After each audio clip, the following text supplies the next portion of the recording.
Okay, I just went for one little test ride, so what I'm going to do now, that was just down my residential neighborhood block, so now I'm going to go out on the main road.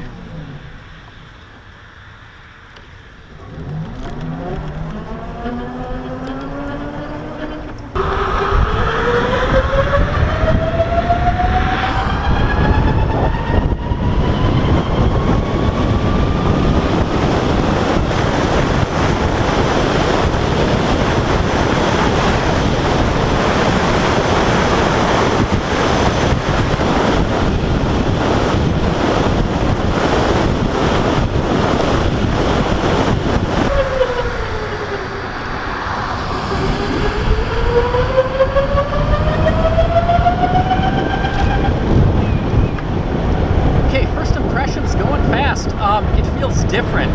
I almost feel my body being sucked back against the backrest, which is kind of strange. I definitely get a lot less that wind pushing against my helmet that kind of make your neck sore. You have to lean forward, hold your head forward. A lot less of that. It feels like a lot less of my head getting pushed around by the wind too. That's all good stuff. I wanted to check my how many amps I was pulling, but I just noticed I accidentally had my cycle analyst set to kilowatts instead of amps, which is when I normally had it. So I'll go through the menu, I'll change that back, and then I'll check again and see how many amps I'm pulling at full speed.